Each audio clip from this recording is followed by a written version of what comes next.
우리는 이러한 예를 또한 바로 왕에게서 볼 수 있다.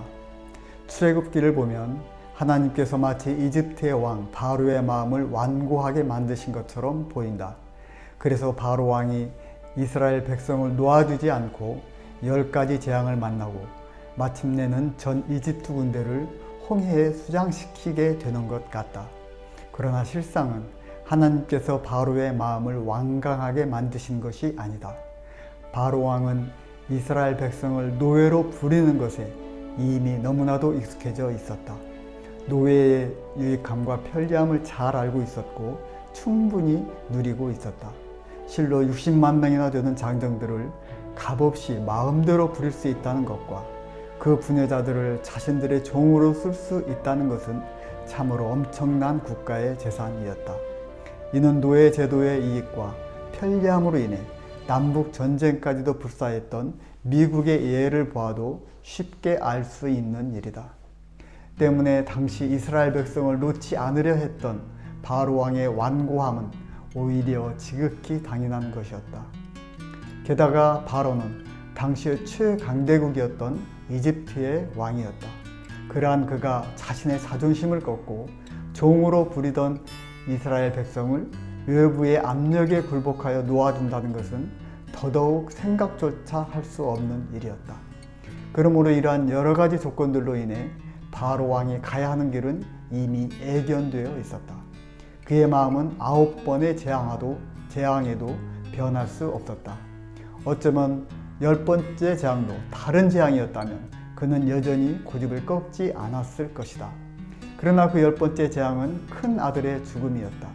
그 자신의 보위를 이을 왕 세자와 온 이집트인들의 장자들이 다 죽었던 엄청난 재앙이었기에 그 대재앙 앞에서는 당시 거의 신으로 군림했던 바로 왕이었을지라도 선택의 여지가 없었던 것이다.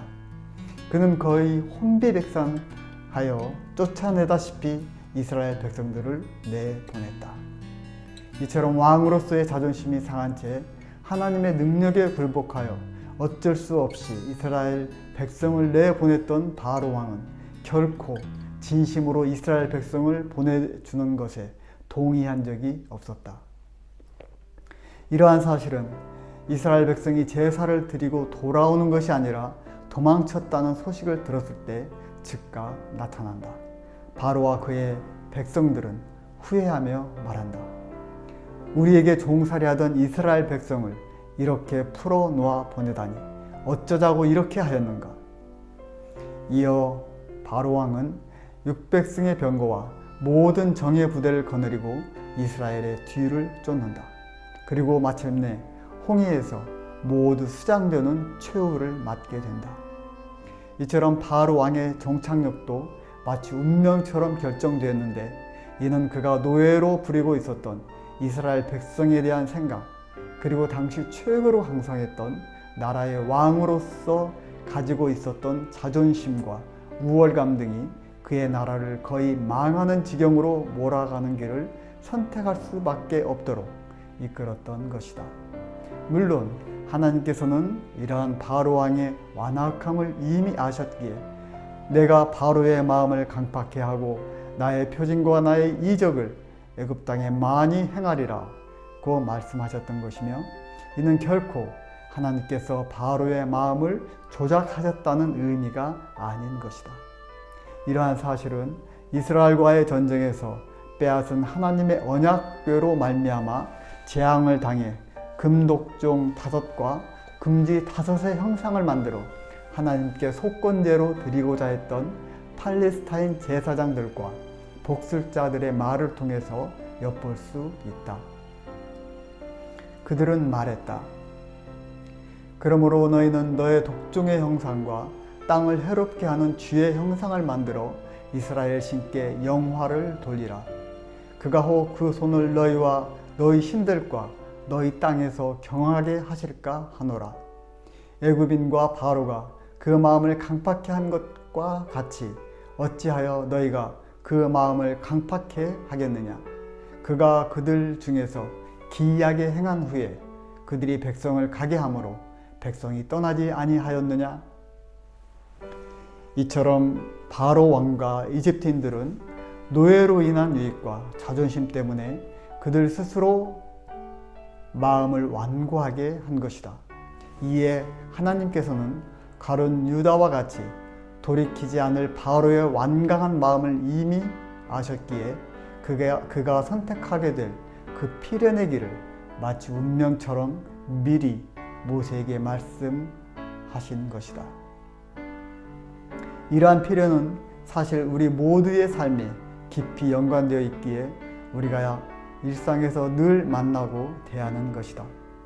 삼풍백화점이 무너진 것은 결코 우연이 아니며 부실공사가 불러온 필연이다.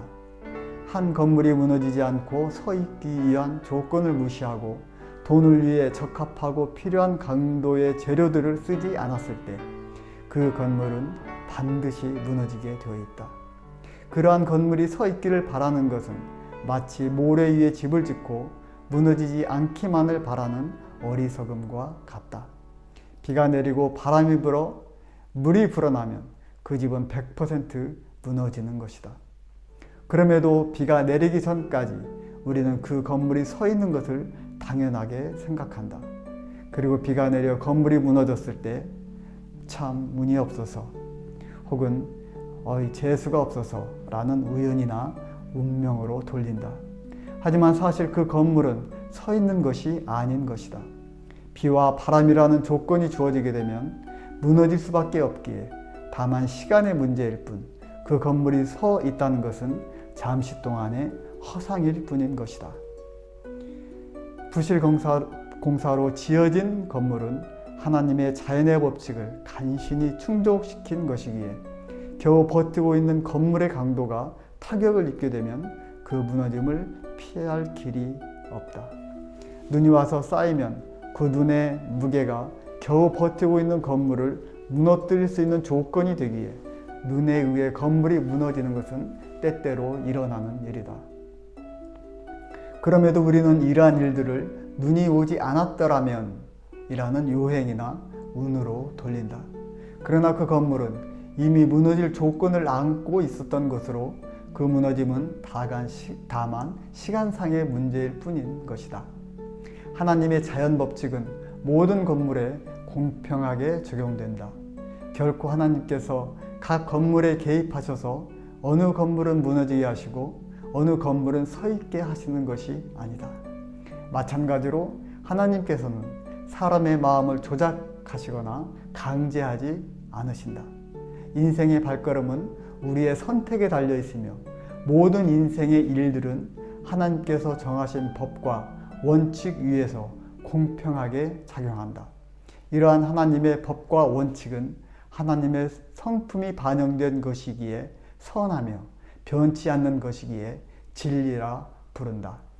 따라서 하나님의 말씀은 결코 변하지 않는 진리로서 누구에게나 적용되는 공평하고 의로운 법이며 원칙이다.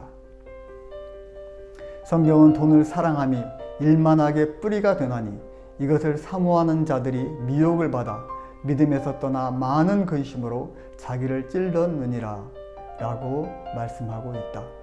가룟 유다는 3년 반이나 되는 오랜 시간을 예수님과 함께 동거동락했음에도 돈을 사랑하여 마음이 미혹되었기에 예수님이 누구신지를 전혀 알지 못했다. 그래서 그는 결국 메시아이신 예수님을 은 30에 팔고 근심으로 자신을 찔러 죽음에 이르게 되었다. 그런데 안타까운 것은 이러한 일이 특별히 가룟 유다에게만 일어나는 일이 아니라는 점이다. 누구든지 간에 돈을 사랑하게 되면 얼마든지 예수님을 파는 가룟 유다와 같이 될 수 있다. 만일 베드로가 가룟 유다처럼 돈을 쫓았다면 베드로가 예수님을 팔았을 것이다. 마찬가지로 만일 요한이 돈을 따랐다면 그가 예수님을 팔았을 것이다. 이러한 일들은 오늘날에도 계속 일어나고 있다. 마치 유다가 자신이 갖고 있었던 길을 미처 알지 못했듯이 오늘도 여전히 자신이 가룟 유다의 길을 가고 있다고 미처 인식하지 못하는 수많은 사람들이 돈에 미혹되어 믿음을 떠나 자신을 찌르는 멸망의 길로 향하고 있는 것이다. 그러므로 하나님께서는 가룟 유다나 바로 왕뿐만이 아니라 어느 누구의 마음도 강제하시거나 조종하지 않으신다. 만일 하나님께서 사람의 마음을 임의대로 조종하시는 분이라면 역사는 이미 끝났을 것이며 더 나아가 역사가 시작될 이유 자체가 없었다. 생각해 보라. 왜 하나님께서 선악과를 에덴 동산에 두셨겠는가? 하나님께서 아담이 선악과를 먹지 않도록 그 마음을 바꾸실 수 없었겠는가? 아니, 그 이전에 오직 하나님 한 분만을 사랑하고 따를 수밖에 없는 갈라테이아와 같은 선택권이 없는 사람으로 만드셨으면 되지 않았겠는가? 분명한 것은 하나님께서는 지금이라도 그렇게 하실 능력을 가지고 계신다는 것이다. 그리고 그처럼 그 능력으로 사람의 마음을 강제하신다면 사람을 지으셨기에 겪으셔야만 했던 그 많은 고통과 번민, 그리고 오해와 죽음을 아주 간단히 피하실 수 있는 것이다. 그러나 그렇게 하신다면 하나님께서는 동등한 인격으로 당신과 사랑을 주고받을 수 있는 사랑의 대상은 결코 얻으실 수는 없다. 아무리 작은 힘이라도 할지라도 관계를 변화시키는 데 사용한다면 결국 하나님께서는 자발적으로 당신을 선택하고 사랑하기로 결정하는 인격적 대상이 아닌 단지 애완동물이나 꼭두가시처럼 소유적 관계에 그칠 수밖에 없는 대상을 하나 더 얻는데 만족하실 수밖에 없는 것이다. 이와 같은 이유로 인격으로서의 하와 자유를 가진 아담으로 말미암은 하나님의 고민과 마음의 고통, 그리고 고난과 죽음은 결코 피할 수 없는 필연의 길이 되었다. 하나님께서 주신 완전한 자유는 역설적으로 선만이 아닌 악을 선택할 수도 있는 인간의 불완전함이 될 수밖에 없었고, 마침내는 악을 선택하는 타락으로 이어질 수밖에 없었다. 그러므로 이러한 필연이 의미하는 바는 일반적으로 우리가 생각하듯이 하와가 선악과를 따먹지 않았더라면 이라고 생각하는 우리의 기대가 오히려 거의 현실성이 없는 일이며, 하와가 로봇으로 지음받지 않았기에 마침내는 일어날 수밖에 없었던 일이라는 것이다. 또한 이는 서로 하나님께서 또 다른 하와를 창조하실지라도 그 하와가 꼭두가시가 아닌 이상 그네의 타락은 결국 되풀이될 수밖에 없는 일이라는 것을 뜻하는 것이기도 하다. 이러한 사실들은 각각의 완전한 자유를 가진 인격으로 지음을 받은 천사로부터 시작하여 아담과 하와, 그리고 그들의 자손들에게 반복적으로 나타나는 타락을 통하여 확증이 된다.